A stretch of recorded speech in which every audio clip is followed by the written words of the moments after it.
Welcome, my dear children. Today we are going to see the poem Our Casuarina Tree by Toru Dutt. Toru Dutt was an Indian poetess who wrote in English and French. She was the youngest child after sister Aru and brother Abju. In her short life, she became proficient in Bengali, English, French, and later on Sanskrit. A sheaf gleaned in French fields consists her translation into English of French poetry. Ancient ballads and legends of Hindustan were published posthumously. In this poem, the poetess Toru Dutt describes the appearance of the Casuarina tree, which is dear to her heart, that brings the nostalgic memories of her happy childhood. Finally, she immortalizes the tree. Casuarina trees are found in tropical and subtropical areas. It is an evergreen plant. வணக்கம், நான் உங்கள் ஹேமா பெரியசாமி. இன்றைக்கி நம்ம பார்க்க போகிறது Our Casuarina Tree by Toru Dutt. Toru Dutt நம்ம இந்தியாவை சேர்ந்த ஒரு பெண் கவிஞர். இவங்க வங்க மாநிலத்தில் பிறந்தவங்க. இவங்களுக்கு இங்கிலீஷ், ஃப்ரெஞ்ச், வங்காளம், அப்புறம் சமஸ்கிருதம் இந்த மொழிகள் எல்லாம் தெரியும். இவங்க இங்கிலீஷ் அப்புறம் ஃப்ரெஞ்சு இதில் பல பாடல்களை இயற்றியிருக்கிறாங்க. இந்த பாடல் பார்த்திங்கன்னா இவங்களுடைய குழந்தை பருவத்தை ஞாபகப்படுத்தும் விதமாக அமைஞ்சிருக்கு. இது அவங்களோட ஆட்டோபயோகிராஃபின்னு கூட நம்ம சொல்லலாம். அவங்களோட குழந்தை பருவத்தில் அவங்களுடைய அண்ணனையும் அக்காவையும் அவங்க இழந்துட்டாங்க. அதை ரீகால் பண்ணும் விதமாக அமைஞ்சது தான் இந்த Casuarina Tree போயம். நம்ம சின்ன வயசில் படித்த பள்ளியை திரும்ப போய் பார்க்கும்பொழுது நம்ம எங்கெல்லாம் உட்காந்துருந்தோம், இங்கே உட்காந்தோம், இங்கே படித்தோம், இங்கே விளையாடினோம் அப்படின்னு சொல்லி ஞாபகம் வரும் இல்லைங்களா? அந்த மாதிரி அவங்களுடைய வாழ்க்கையில் நடந்த குழந்தை பருவத்தில் நடந்த சம்பவங்களை ஞாபகப்படுத்தும் விதமாக தான் இந்த Casuarina Tree அவங்க எழுதியிருக்கிறாங்க. ஸோ Casuarina Tree அப்படிங்கிறது என்னென்னா ஒரு சவுக்க மரம், வேறு ஒன்றும் இல்லை. நம்ம இந்தியாவில் அதுவும் தமிழகத்தில் அதிகம் பார்க்கக்கூடிய சவுக்கு மரத்தை பற்றி தான் இந்த போயம். இந்த போயத்தில் நம்ம Toru Dutt அந்த சவுக்கு மரத்தினுடைய அப்பியரன்ஸை பற்றி முதல்ல சொல்லியிருக்கிறாங்க. அதுக்கப்புறம் அவங்களோட குழந்தை பருவத்தினுடைய சந்தோஷமான தருணங்களை ரீகால் பண்ணுற மாதிரி சொல்லியிருக்காங்க. அதுக்கப்புறம் அந்த மரத்தை அவங்க சாகாவரம் உடையதாக, அதாவது இந்த பாடல் மூலமாக சாகாவரம் பெற்ற மரமாக மாற்றணும் அப்படின்னு அவங்க நினைக்கிறாங்க. ஸோ இதுதான் இந்த பாடலினுடைய சாராம்சம். Now let's get into the poem. Our Casuarina Tree by Toru Dutt. Like a huge python winding round and round, the rugged trunk indented deep with scars, up to its very summit near the stars. A creeper climbs, in whose embraces bound no other tree could live. But gallantly the giant wears the scarf, and flowers are hung in crimson clusters all the boughs among, whereon all day are gathered bird and bee, and oft at nights the garden overflows with one sweet song that seems to have no close, sunk darkling from our tree while men repose. A huge python-like creeper is winding around the tree, which has created a scar on the trunk of the tree. The tree is so strong that no other tree could survive the embarrassment of the creeper. The tree looks like a giant due to its huge size. The Casuarina Tree is covered with red crimson flowers, which appear as though the tree is wearing a colorful scarf. The Casuarina Tree is so tall and it seems like touching the very summit of stars. During daytime, birds and bees gather in the tree, and during night, sweet song is heard. இந்த பாடலை ஆரம்பிக்கும் பொழுது ஒரு மரத்தில் ஒரு மலைப்பாம்பு நல்ல இருக்க சுற்றி இருந்தால் எப்படி இருக்குமோ அதை போல் அந்த சவுக்கு மரத்தில் பார்த்திங்கன்னா அந்த Casuarina Treeல ஒரு பெரிய க்ரீப்பர், அதாவது ஒரு கொடி சுற்றி இருக்குது. அது எவ்வளவு இறுக்கமாக சுற்றி இருக்குன்னா வேறு ஒரு மரமாக இருந்தால் அதை தாங்கவே முடியாது அப்படின்னு சொல்கிறாங்க. இந்நேரம் இறந்து போயிருக்கும். ஆனால் இந்த கேஸ்ரினா ட்ரீ வந்து அவ்வளவு ஸ்ட்ராங்காக இருக்கிறதுனால அந்த கொடியோடைய இறுக்கத்தையும் தாங்கி கொண்டு உயிர் வாழ்ந்துக்கிட்டு இருக்கு அப்படின்னு சொல்கிறாங்க. அடுத்தது பார்த்திங்கன்னா இந்த கேஸ்ரினா ட்ரீ வந்து ஒரு பெரிய அரக்கன் நிற்பது போல் இருக்குது அப்படிங்கிறாங்க. அவ்வளோ பெருசாக ஸ்ட்ராங்காக இருக்குது, ஒரு அரக்கனை போல் இருக்குது அப்படின்றாங்க. இந்த சவுக்கு மரத்தில் பூக்கக்கூடிய சிவப்பு நிற பூக்கள் அது கொசன்னு பூத்து இருக்குது. அது பார்த்திங்கன்னா பிப்ரவரி மார்ச் மாதங்களில் பூக்கும் அப்படின்னு சொல்கிறாங்க. இந்த மாதங்களில் பூக்கக்கூடிய அந்த பூக்கள் எப்படி இருக்குது அப்படின்னா அடர்ந்து அந்த அரக்கன் வந்து தன்னோட தலையை சுற்றி ஒரு சிவப்பு கலர் துணியை வந்து ஸ்கார்ஃப் கட்டியிருப்பது போல் இருக்குது அப்படின்னு அந்த போயட் வந்து சொல்கிறாங்க. இந்த சவுக்கு மரம் எவ்வளோ உயரமாக இருக்குது அப்படின்றத இவங்க ஒரு இமேஜினேஷனை கொஞ்சம் கூட்டி அதிகமாக சொல்கிறாங்க.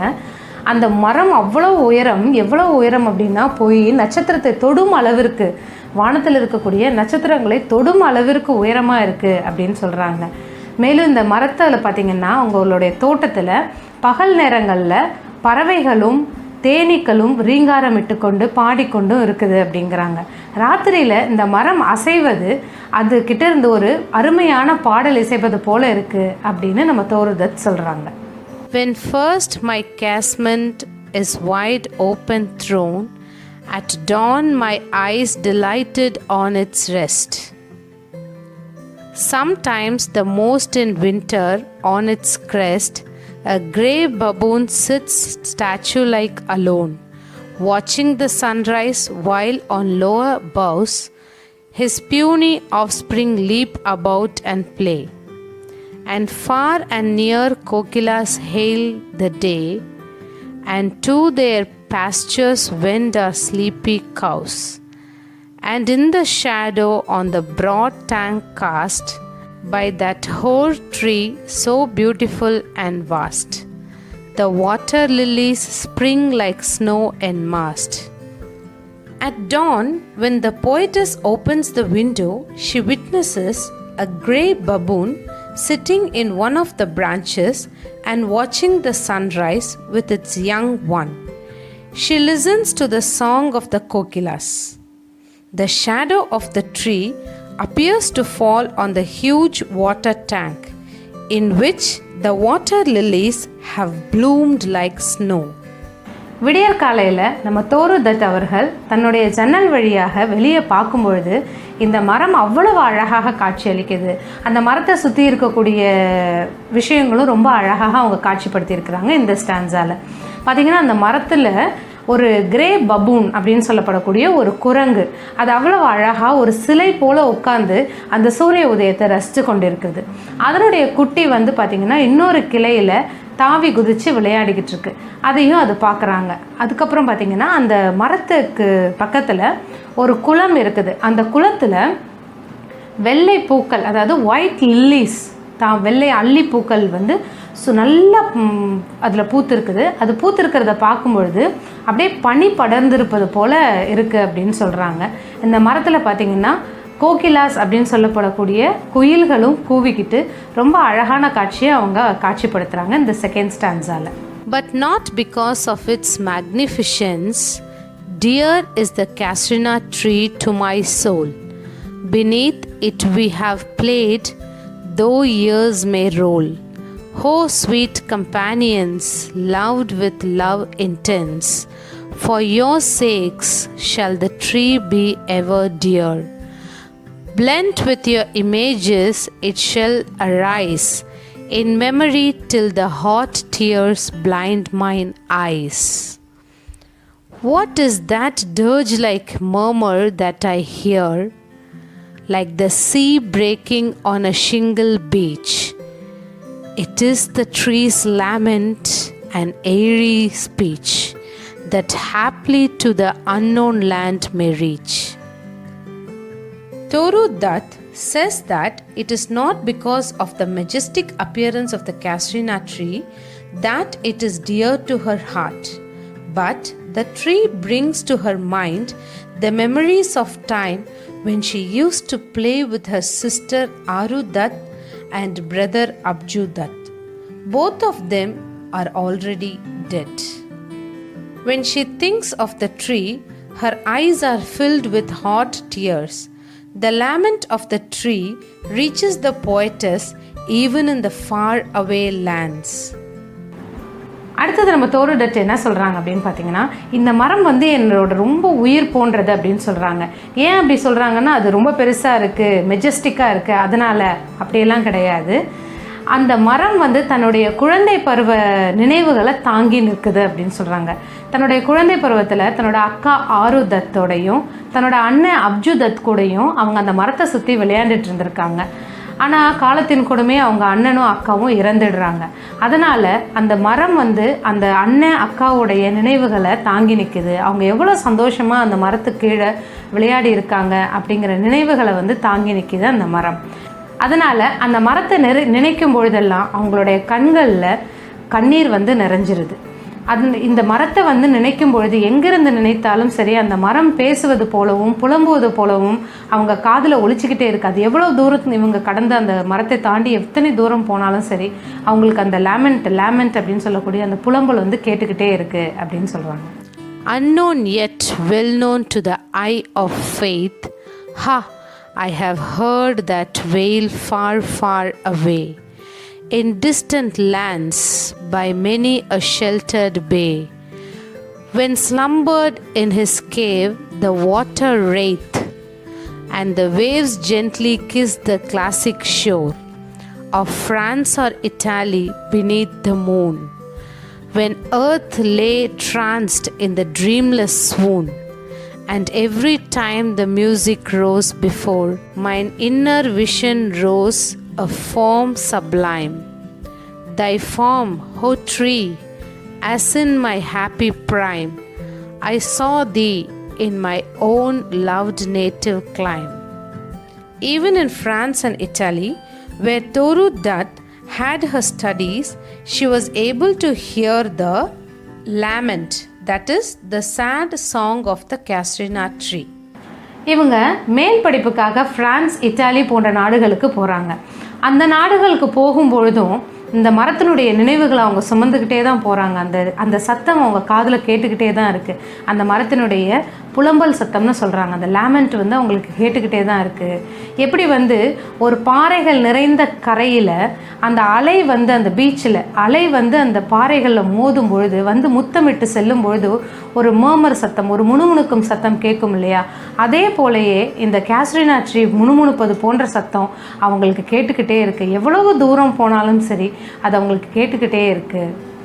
Therefore I fain would consecrate a lay unto thy honor, tree beloved of those who now in blessed sleep for aye repose. Dearer than life to me, alas, were they. Mayst thou be numbered when my days are done with deathless trees like those in Borrowdale, under whose awful branches lingered pale fear, trembling hope, and death the skeleton, and time the shadow, and though weak the verse that would thy beauty fain, oh fain rehearse, may love defend thee from oblivion curse. The poetess wants to make the tree a holy one. She wants to do so for the sake of her dead brother and sister, and she is awaiting for her death to come. She immortalizes the Casuarina tree through this weak poem, like how William Wordsworth sanctified the yew trees of Borrowdale. She would like to save the tree from oblivion curse, that is, forgetfulness. She wants the tree to be remembered out of love and not because it cannot be forgotten. இந்த last ஸ்டான்ஸாவில் நம்ம தோருதத் என்ன நினைக்கிறாங்க அப்படின்னா, இந்த casuarina ட்ரீயை ஒரு தெய்வீகத்தன்மை வாய்ந்த ஒரு மரமாக, அதாவது அதுக்கு சாவே இல்லை, சாகாவரம் பெற்ற மரமாக அதை மாற்றணும் அப்படின்னு நினைக்கிறாங்க. எதுக்காக அப்படின்னா, தன்னுடைய இறந்து போன அண்ணனுக்காகவும் அக்காவுக்காகவும் அவங்களுடைய நினைவாக இந்த மரத்தை வந்து சாகாவரம் பெற்ற மரமாக மாற்றணும் அப்படின்னு நினைக்கிறாங்க. எப்படி மாற்ற முடியும்? தன்னுடைய பாடலின் மூலமாக. இது எத்தனை ஆண்டுகள் கழித்து யார் படித்தாலும் அந்த பாடல் மூலமாக அந்த கேஸ்ட்ரினா ட்ரீ உயிரோடு தான் இருக்கும் அப்படின்னு அவங்க நம்புகிறாங்க. எப்படி வில்லியம் வேர்ட்ஸ்வர்த் அவருடைய பாடல் மூலமாக பரோடேலில் இருக்கிற யூ ட்ரீஸை சாகாவரமுடைய ட்ரீஸை மரங்களாக மாற்றினாரோ, அதே போல் நானும் இந்த கேஸ்ட்ரினா ட்ரீ பாடல் மூலமாக இந்த கேஸ்ட்ரினா ட்ரீ, அதாவது இந்த சவுக்கு மரத்தை வந்து நான் சாகாவரமுடைய மரமாக மாற்றப் போகிறேன் அப்படின்னு அவங்க சொல்கிறாங்க இந்த பாடலில். Now let us see the figures of speech in the poem Casuarina Tree. And the first line பார்த்தீங்கன்னா, like a huge python winding round and round. இதில் அந்த க்ரீப்பரை பைத்தன் கூட கம்பேர் பண்ணியிருக்காங்க. ஸோ டைரெக்டாகவே கம்பேர் பண்ணியிருக்காங்க. லைக் இருக்குது, அதனால அது சிமிலி. அதோடு இல்லாமல் அந்த வைனை வந்து அந்த வைன், அந்த க்ரீப்பர் வைன் இருக்குல்லையா, அந்த க்ரீப்பர் கொடி, அதை வந்து ஒரு பைத்தன் ஒரு அனிமலோட கம்பேர் பண்ணியிருக்கிறதுனால அது ஜூமார்ஃபிசம் அப்படின்னு நம்ம சொல்லலாம். ஸோ தேர்ட் லைன் பார்த்தீங்கன்னா, up to its very summit near the stars. இது வந்து ஹைப்பர்போல், அதாவது எக்ஸாகரேட் பண்ணி சொல்கிறது, ஒரு சின்ன விஷயத்தை இன்னும் அதிகமாக பெரிதுபடுத்தி சொல்கிறது. இப்போ பார்த்தீங்கன்னா அந்த மரம் வந்து உயரமாக இருக்குங்கிறது உண்மை. ஆனால் எந்த அளவுக்கு உயரம் அப்படின்னா, நட்சத்திரங்களை போய் தொடுற அளவுக்கு உயரம் அப்படின்னு சொல்கிறாங்க. ஸோ அந்த அளவுக்கு இல்லை, அதனால் அது வந்து எக்ஸாகரேட் பண்ணி சொன்னதுனால அது ஹைப்பர்போல் அப்படின்னு சொல்கிறோம். நெக்ஸ்ட் சிக்ஸ்த் லைன் பார்த்தீங்கன்னா, the giant wears the scarf and flowers are hung அப்படின்னு சொல்கிறாங்க. இதில் அந்த ட்ரீயை வந்து ஜெயண்ட்டோட கம்பேர் பண்ணுறாங்க. ஜெயண்ட்டுங்கிறது அது உருவகப்படுத்தியிருக்கிறாங்க, மனிதனை போல் சொல்லியிருக்கிறாங்க. ஒரு ஸ்கார்ஃப் கட்டியிருக்கிற மனுஷனை போல் சொல்லியிருக்கிறதுனால அது பர்சானிஃபிகேஷன். அடுத்தது செவன்த் லைன் பார்த்தீங்கன்னா, in crimson clusters all the boughs among. So இது கிரிம்சன் கிளஸ்டர்ஸ் அப்படின்னா சாதாரணமாக ரெட் கலர் ஃப்ளார்ஸ் அப்படின்னு சொல்லாமல் அது வந்து கிரிம்சன் கிளஸ்டர்ஸ் அப்படின்னு கண்ணுக்கு குளிர்ச்சியாக அது பார்க்கவே அழகாக இருக்குது அப்படின்னு சொல்கிறதுனால அதை இமேஜரி அப்படின்னு நம்ம சொல்கிறோம். அடுத்து 15th லைனில் a grey baboon sits statue like alone. அந்த கிரே பபூன், அந்த கிரே கலர் குரங்கு எப்படி இருக்குன்னா ஒரு ஸ்டாச்சு, ஒரு சிலை போல் உட்காந்துருக்கு அப்படின்னு டைரெக்டாக அதை கம்பேர் பண்ணுறதுனால அது சிமிலி. அதில் லைக் ப்ரெசண்ட்டாக இருக்கிறதுனால நம்ம சிமிலி அப்படின்னு சொல்கிறோம். அடுத்தது 22nd லைன் பார்த்தீங்கன்னா, the water lily spring like snow enmassed. அதுலேயும் பார்த்தீங்கன்னா லைக் ப்ரெசண்ட்டாக இருக்குது. வாட்டர் லில்லிஸை ஸ்னோவோட கம்பேர் பண்ணியிருக்காங்க, டைரெக்டாக லைக்கும் வந்திருக்கிறதுனால அது சிமிலி. அதுக்கப்புறம் வாட் இஸ் தட், 30வது line, what is that dirge like murmur that I hear. இதில் வந்து லைக் இருக்கிறதுனால அதை சிமிலினும் சொல்லலாம். ப்ளஸ் அந்த ட்ரீ வந்து ஒரு லேமெண்ட், அதாவது புலம்புறது, அது வந்து மர்மர், அந்த முணுமுணுன்னு ஒரு சவுண்டு அது கேட்குது அப்படின்னு சொல்கிறாங்க. ஸோ அந்த மாதிரி மனுஷனால் மட்டும்தான் முணுமுணுக்க முடியும். அதனால் அந்த மரத்தை வந்து மனுஷன் முணுமுணுக்கிற மாதிரி சொல்லியிருக்கிறதுனால அது பர்சானிஃபிகேஷன், உருவகப்படுத்தியிருக்கிறதுனால அது பர்சானிஃபிகேஷன் அப்படின்னு சொல்கிறோம். நெக்ஸ்ட் 31st லைன் பார்த்தீங்கன்னா, like the sea breaking on a shingle beach. அதாவது பாறைகளில் வந்து முட்டி மோதுற அலைகள் ஏற்படுத்தக்கூடிய சத்தத்தை போல் அந்த ட்ரீயோடைய புலம்பல் சத்தம் இருக்குது. ப்ளஸ் அது டைரெக்டாக அதை கம்பேர் பண்ணியிருக்காங்க. ப்ளஸ் அங்கே வந்து லைக் இருக்கிறதுனால அது சிமிலி. அடுத்தது 32வது லைன் பார்த்தீங்கன்னா, it is the trees lament and eerie speech. இந்த இடத்துல அந்த ட்ரீ வந்து மனுஷனை போல் புலம்புதுன்னு சொல்கிறாங்க. அதனால் அது மனிதன் போல் உருவகப்படுத்துனதுனால அது பர்சானிஃபிகேஷன். அடுத்து 34வது லைன் பார்த்தீங்கன்னா, unknown yet well known to the eye of faith. அப்போ நம்பிக்கையை வந்து ஒரு மனுஷனாக சொல்லியிருக்கிறதுனால அதுவும் பர்சானிஃபிகேஷன். அடுத்து 38th லைன், 38வது லைன் பார்த்தீங்கன்னா, and the waves gently கிஸ்ட் the classic sure. இப்போ அந்த அலைகளை வந்து மனுஷனை போல் உருவகப்படுத்துகிறாங்க, மனிதர்கள் வந்து முத்தம் கொடுப்பது போல் அப்படின்னு சொல்லியிருக்கிறதுனால அந்த வேவ்ஸ் வந்து முத்தம் கொடுக்குதுன்னு சொல்கிறதுனால அது மனுஷனாக உருவகப்படுத்தியிருக்காங்க. So personification. அடுத்து 40th லைன், அதாவது 40வது லைனில், when earth lay tranced in a dreamless swoon. அதாவது இந்த இடத்துல பூமியை வந்து மயக்கமுற்ற நிலையில் இருக்குது அப்படின்னு, ஒரு மனுஷனை போல், மனுஷன்தான் மயக்கமுற்று இருப்பான். ஸோ அந்த நிலையில் பூமியை அவங்க கம்பேர் பண்ணியிருக்கிறதுனால அதுவும் பர்சானிஃபிகேஷன். இதில் 50th லைன் பார்த்தீங்கன்னா, with deathless trees like those in Borrowdale. அதாவது நம்மளோட கேஸ்ட்ரினா ட்ரீயும் வில்லியம் வேர்ட்ஸ்வர்த் எழுதின ஒரு போயத்தில் யூ ட்ரீஸ், பரோடேலில் இருக்கிற யூ ட்ரீஸை பற்றி சொல்லியிருக்கிறார். ஸோ அந்த 2 ட்ரீயும், கேஸ்லினா ட்ரீயும் யூ ட்ரீயும் கம்பேர் பண்ணியிருக்கிறதுனால, அங்கே லைக் வந்திருக்கிறதுனால இது சிமிலி. ப்ளஸ் இதில் இன்னொரு ஃபிகர் ஆஃப் ஸ்பீச் என்னன்னு பார்த்தீங்கன்னா, ஏற்கனவே ஒருத்தர் எழுதின ஒரு பகுதியை எடுத்து நம்ம ரெஃபர் பண்ணோம் நம்மளோட போயமில் அப்படின்னு சொன்னால் அது அல்யூஷன் அப்படின்னு நம்ம சொல்லுவோம். ஸோ இந்த லைனை பொறுத்த வரைக்கும் 2 ஃபிகர் ஆஃப் ஸ்பீச்சு நம்ம சொல்லலாம். சிமிலியும் சொல்லலாம், அல்யூஷனும் சொல்லலாம். ஸோ இந்த போயத்தில் ஆர் கேஸ்லினா ட்ரீயில் வர ஃபிகர்ஸ் ஆஃப் ஸ்பீச் நம்ம பார்த்துட்டோம்.